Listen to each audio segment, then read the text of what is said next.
Call today. Comcast Business. Built for business. Good morning, America. Breaking news as we come on the air. One of the deadliest explosions in years rocks the capital city. A suicide car bomb goes off during rush hour, killing dozens, wounding hundreds more outside embassies in the heart of Kabul, Afghanistan. President Trump's administration in the crosshairs. The Russia investigation now expanding to include Trump's personal lawyer as the mystery grows over the president's midnight tweet. What did he mean by this word? His response this morning. Comedian Kathy Griffin under fire for these vile images of President Trump. The Secret Service has responded as outrage grows. And the 6-year-old superstar about to take the world stage. B-A-E-D-E-K-E-R, Baedeker. Correct. Becoming the youngest competitor ever to qualify for the National Spelling Bee. How she's preparing to go up against kids twice her age as the showdown kicks off this morning. Live in Times Square, this is GMA with Robin Roberts, George Stephanopoulos, and Michael Strahan. And good morning, America. So, 6-year-old Edith Fuller about to make a little history at the spelling bee today, youngest competitor ever. But the big question is, could she solve President Trump's spelling challenge? She spelled Kofafi or whatever. I think it's Kofifi. There it is. Okay, Kofifi. The V You're is right. silent. C-O-V-F-E-F-E. You're right, George. You're right. You broke it down to that extent. It's silent. 12:06 tweet. Never finish it. Had a little follow-up this morning. Kofifi. Okay, so well, that tweet, that word, Kofifi, Kofafi, whatever you want to call it, it sparked more than 1 million tweets out there. Jimmy Kimmel saying, "What makes me sad is that I know I'll never write anything funnier than Kofifi." Well, and as George just alluded to, the president has responded on Twitter. He's also found some humor in it. Yes, and so we'll have much more on that in just a bit. But first, we do want to get to that breaking news. A devastating attack rocking Afghanistan's capital near several embassies during rush hour. Let's go straight to ABC's Lama Hassan for the very latest on this. Good morning, Lama.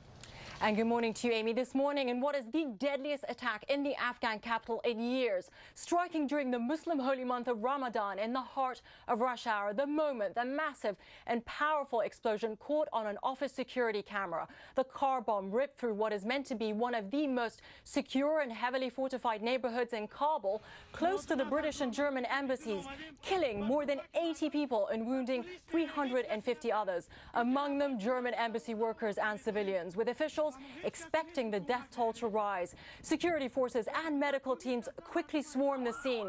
The injured were ferried in makeshift ambulances. The force of the blast so strong, blowing out windows with more than 50 cars destroyed. Plumes of smoke could be seen for miles. No group has taken responsibility yet. The Afghan Taliban released a statement condemning the bombing. Both ISIS and the Taliban have been behind recent attacks in the country.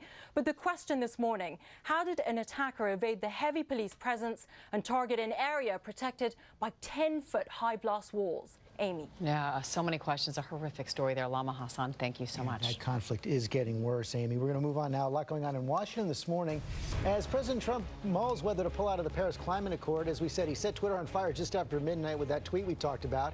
And he's back at it this morning with more tweets about the Russia investigation. More on that ahead. Secret Service has responded to Kathy Griffin after she posted a gruesome photo holding a replica of President Trump's head. She has now apologized. We'll have more on that as well. And all this comes as the Russia investigation continues to grow and Vladimir Putin doubles down on his denial of Russian interference in our election. He's calling it fiction.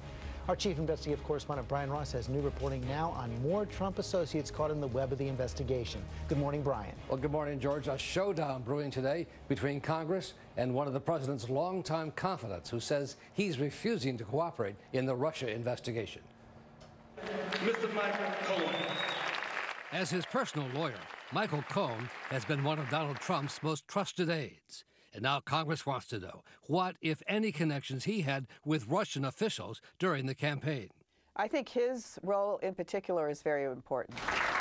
Trump came to Cohen's defense after the election, when the dossier prepared for Democratic Party operatives alleged without any proof that Cohen had secretly met with Russian spies. It's a disgrace, and I think they ought to apologize to start with, Michael Cohen. But Cohen Tuesday told ABC News he's not talking to Congress, calling the request poorly phrased, overly broad, and not capable of being answered. I would say to Mr. Cohen that we will issue a subpoena and he will be compelled to come and speak. But of greatest interest this morning to the White House is the growing interest in the president's son-in-law, Jared Kushner, and his dealings with the New York branch of a Russian bank known to the FBI as a U.S. base for Russian spies, including this one, Evgeny Byrykov, who is back in Moscow after spending time in a U.S. prison. This was an actual trained operative spy operation in New York targeting human assets. Adding to the interest in Kushner, his efforts to set up a secret back channel between the Trump transition team and the Kremlin. This is exactly the kind of thing that the Russians do to recruit people to become sources of information for their intelligence services. Kushner tells us he wants to answer any and all of the questions that Congress has for him, George. That's right, and we alluded to these tweets the president has out this morning. He's talking about Carter Page, his former campaign aide, who's also caught up in this as well. Right. Page had volunteered to testify before the House. Democrats wanted him very much. Now they're saying they don't want him so quickly, and the president's asking, why is that? What's going on? Yeah, he says he would dispute what he calls the false and misleading testimony by James Comey and John Brennan. Calls it a witch hunt. Again, exactly. The president is at it this morning. Brian, thanks very much. And speaking of those tweets, let's have more now on President Trump's mysterious message overnight, taking on the press in a tweet and then ending with a typo. He is now reacting to all the reaction that Twitter got from his latest tweet, and his press secretary, Sean Spicer, also returning to the podium for the very first time in more than 2 weeks. Let's go to our senior White House correspondent, Cecilia Vega, who is in Washington with all of that. Good morning, Cecilia. Yeah, Amy, if you want me to say how to pronounce this word, I don't know. None of us here, Kofef, none of us really know how to say this. This was a total head-scratcher of a tweet from the president here in the middle of the night, and even people close to him have no idea what was behind this one. Overnight, the president took to Twitter to once again complain about the media. 6 minutes after midnight, he wrote, "Despite the constant negative press," and then a jumble of letters. Perhaps he meant coverage. That tweet retweeted more than 127,000 times, becoming his most popular tweet since Inauguration Day. The reaction immediate. Social media users pounced. But just before 6 a.m., that tweet deleted. And the president seemed to find the humor in it, too. This morning tweeting, "Who can figure out the true meaning of Kofef? Enjoy."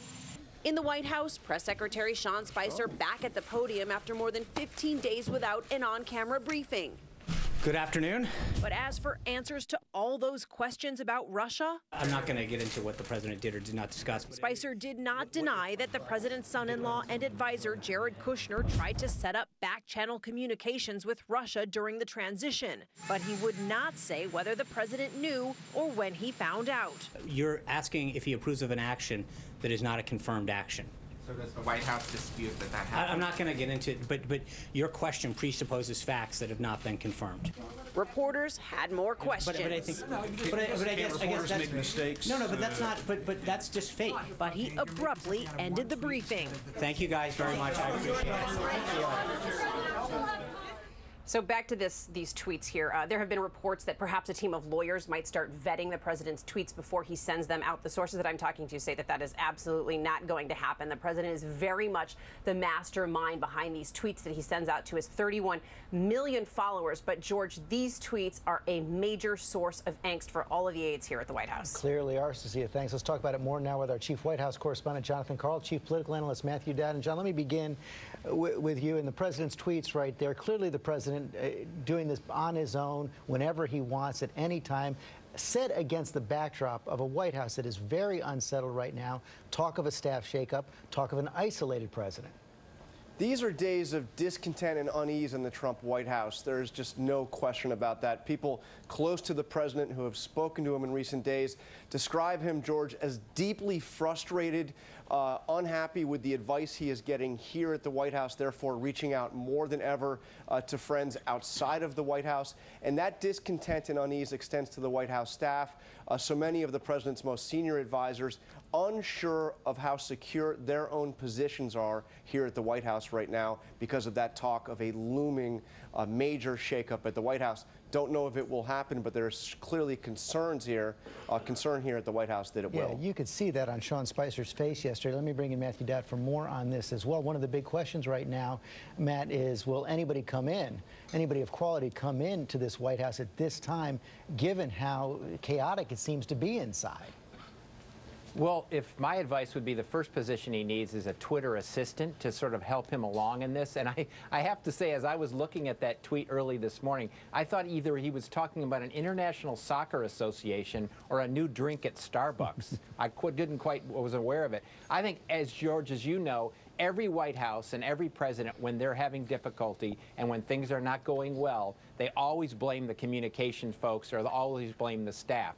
This is a situation, I was thinking about this, this is a situation where the White House is like, with the NBA Finals about to start, is a basketball team. It's not a one-player game, but Donald Trump looks at this like golf. He only is a singular player, and so I think no matter what the staff shakeup is, no matter what staff is brought in, unless Donald Trump fundamentally changes his own behavior and his own manner with which he approaches the presidency, it does not matter who he brings in. He's got to fix his own shot. He's got to fix his own swing. And John, the president facing a big decision this week, whether to pull out of the Paris Climate Accord that has really divided his advisors and supporters.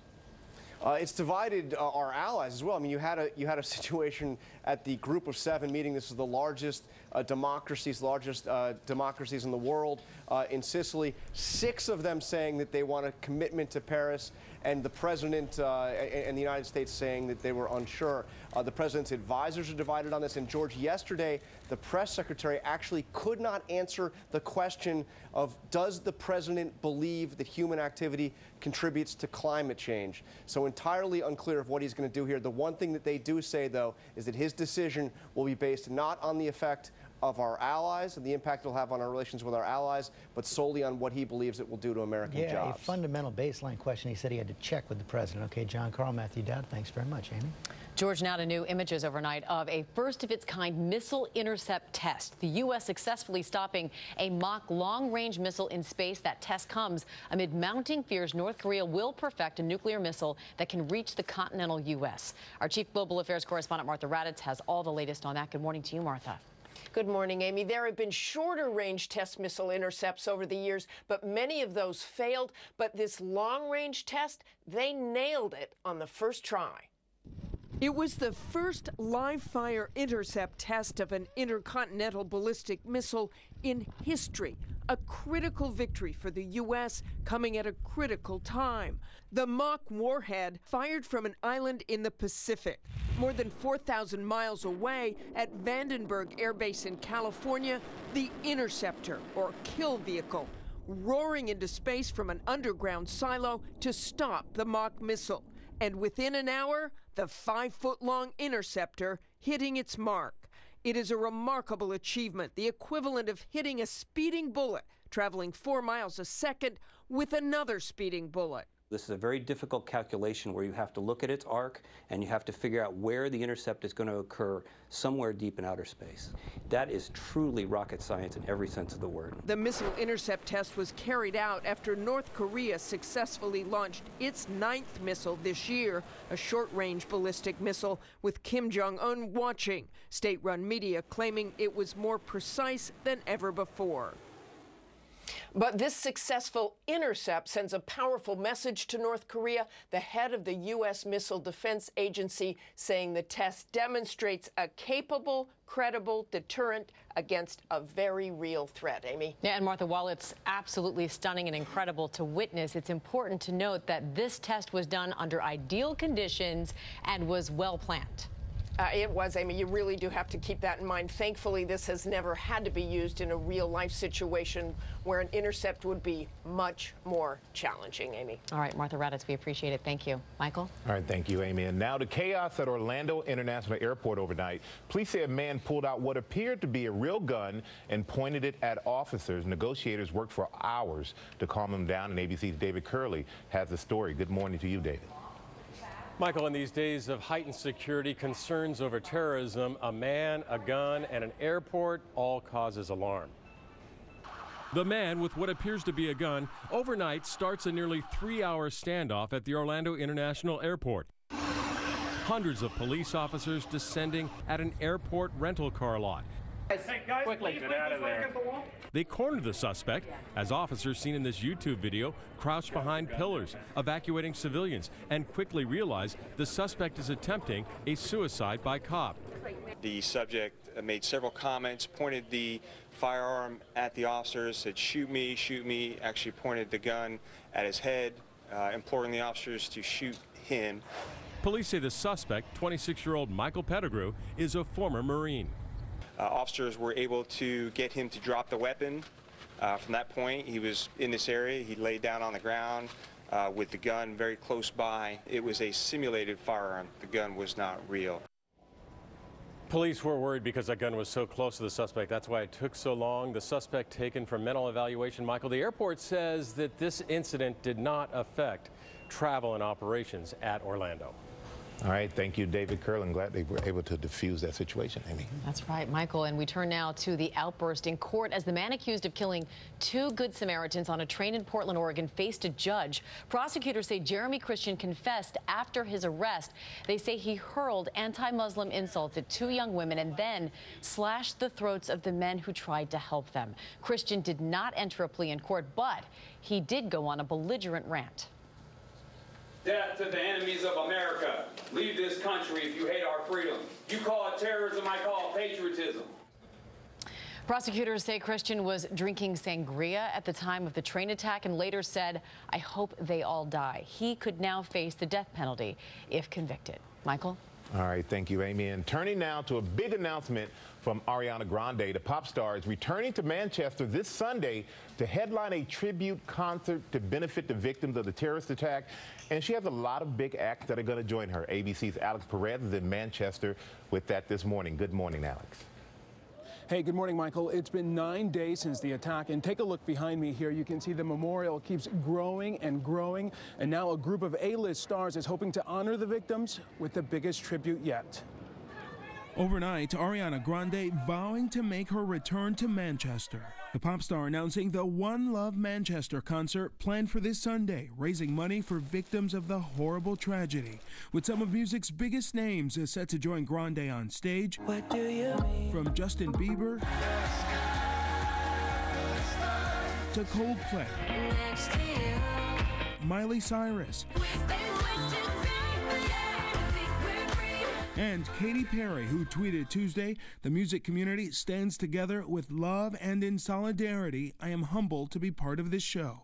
Oh my God. Grande returning to Manchester less than 2 weeks after a suicide bomber detonated explosives as concertgoers left a performance of her Dangerous Woman tour, killing 22 and injuring 116 others. In Manchester, authorities are still working around the clock. 11 men remain in custody for questioning, and police are still trying to trace the bomber's movements in the days before the attack. I think it's amazing not just coming back. But in the tragedy's aftermath, this benefit concert, a glimmer of light in a city still healing from one of its darkest days, with so many looking for comfort. At the end of the day, we all stand strong, don't we? And you just realise how precious life is, and life does go on, and you have to show these people that they can't win, can they? You can't let them take away everything that we believe in. And the stadium where the concert will be held Sunday holds about 50,000 people. Ariana Grande says the profits will benefit the victims and their families. Michael?